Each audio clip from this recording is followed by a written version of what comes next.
అందరికీ నమస్కారం అండి.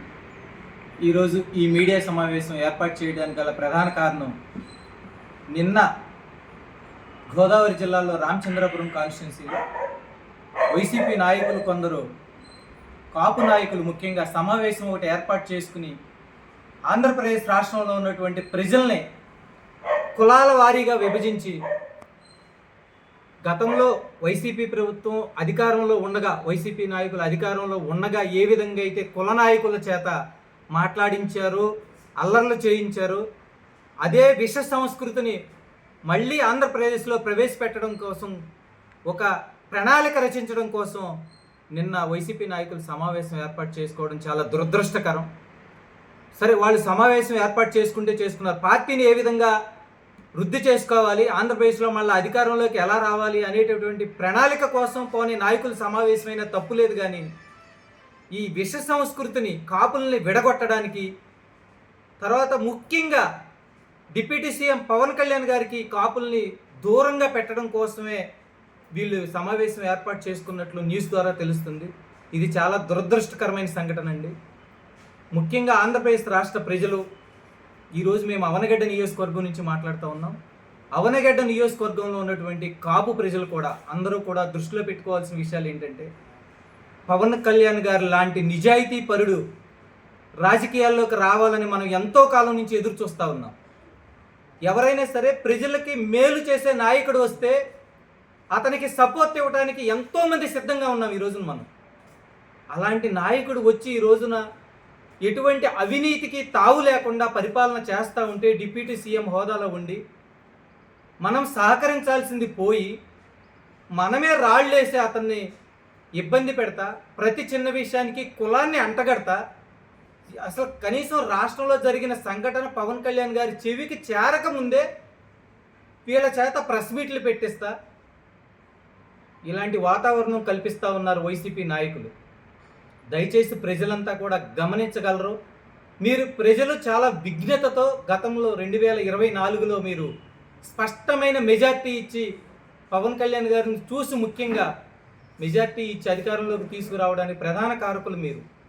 అలాగే ఇప్పుడు కూడా మీరు అదే దృష్టితో ఆలోచించి పవన్ కళ్యాణ్ గారిని కొంతకాలం పాటు మనం రాజకీయాల్లో కనుక కొనసాగించడానికి అవకాశం ఇవ్వగలిగితే సమాజంలో అనేక రకాల మార్పులు చూడగలగడానికి మనందరం కూడా కారణమవుతూ ఉంటాం.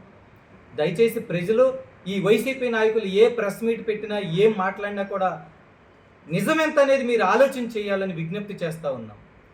ఇక డైరెక్ట్గా వైసీపీ నాయకులకి, ఎవరైతే మీటింగ్ పెట్టిన నాయకులు కావచ్చు, నియోజకవర్గంలో ఉన్న నాయకులు కావచ్చు, వాళ్ళకి చెప్పగలిగేది ఏంటంటే, పవన్ కళ్యాణ్ గారు కుల రహిత సమాజం కోసం అని చెప్పి ఒక క్యాప్షన్ కూడా ఆయన పొలిటికల్ ఎజెండాలో చేర్చారు పార్టీ పెట్టేటప్పుడే 2014లో.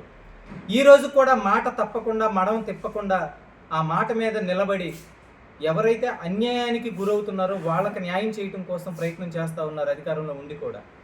ముఖ్యంగా మీరు అధికారంలో ఉన్నప్పుడు, వైసీపీ ప్రభుత్వం అధికారంలో ఉన్నప్పుడు, శ్రీకాళహస్తిలో ఒక పోలీస్ అధికారి, కాపు అని కూడా అసలు చెప్పడానికి ఇష్టం లేదు, ఒక జనసేన కార్యకర్త కొట్టే సాయి గారు, ఆ రోజు పోలీసులు అమానుషంగా అందరి ముందు కొడితే, అటువంటి కార్యకర్తను తీసుకొచ్చి పవన్ కళ్యాణ్ గారు ఈరోజు శ్రీకాళహస్తిలో ఒక మంచి డెవలప్మెంట్ టెంపుల్కి సంబంధించిన కమిటీకి చైర్మన్గా నియమించారు.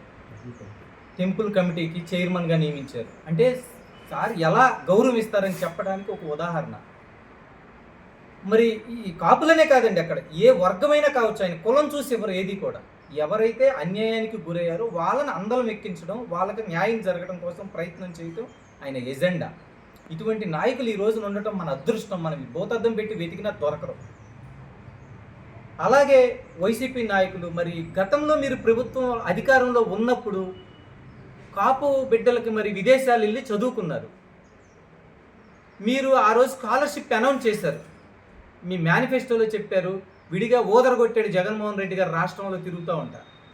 మిమ్మల్ని నమ్ముకుని విదేశాలకు వెళ్ళి మీరు స్కాలర్షిప్లు ఇవ్వకపోతే వాళ్ళు చదువు మధ్యలో ఆపేసి వచ్చిన వాళ్ళు, అలాగే అక్కడ అనేక రకాలైన పనులు చేసుకుంటూ చదువుకున్న వాళ్ళకి మీరు ఎవరైనా సమాధానం చెప్పడానికి సిద్ధంగా ఉన్నారా?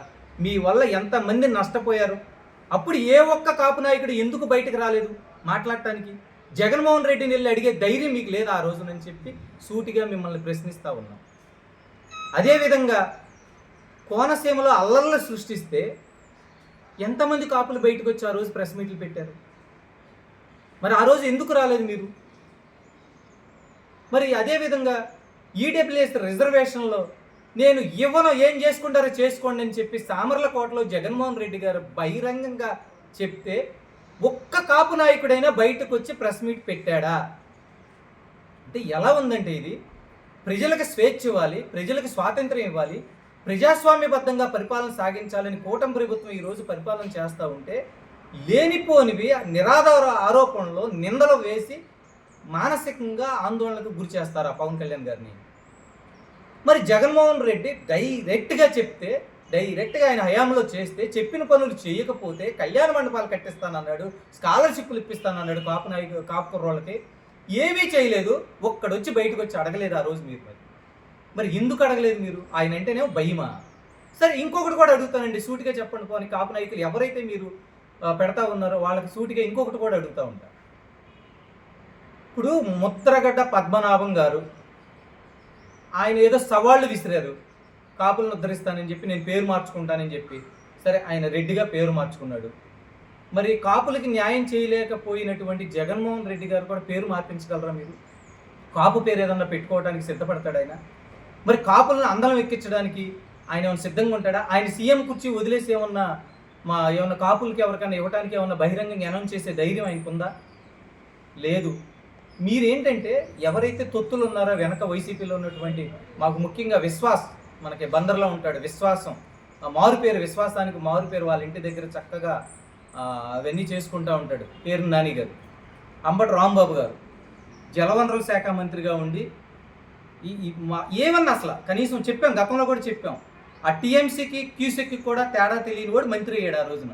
ఎన్నో రకాల ఇరిగేషన్ పనులు చేయాల్సినటువంటి వ్యక్తి చేయలేక కేవలం కులాన్ని అంటగట్టుకుని తిరుగుతా, అందులో ఏదో ఉద్ధరించడం కానీ తిరుగుతా ఇలాంటి వాళ్ళు ఉన్నారు. పేరు నాని కావచ్చు, లేకపోతే అంబటి రాంబాబు కావచ్చు, ఇలాంటి వాళ్ళు అందరూ కూడా వాళ్ళ ఉచ్చులో పడొద్దు. వాళ్ళు ఏదోదో ప్రయత్నాలు చేస్తూ ఉన్నారు. వాళ్ళ అధికారంలో ఉండి ఆ జగన్మోహన్ రెడ్డికి తొత్తులుగా ఉంటూ ప్రజలను కూడా చీలగొట్టడానికి ప్రయత్నం చేస్తూ ఉన్నారు. కానీ ఒక్కటి మాత్రం మీకు మళ్ళీ చెప్తున్నాము, తప్పకుండా మిమ్మల్ని వెంటాడుతూనే ఉంటాము, మీ వెన్నంటే ఉంటాము. మీరు చేసేటటువంటి ఎన్ని కుట్రలు చేసినా సరే మీ కుట్రల్ని భగ్నం చేస్తూనే ఉంటాం. Thank you.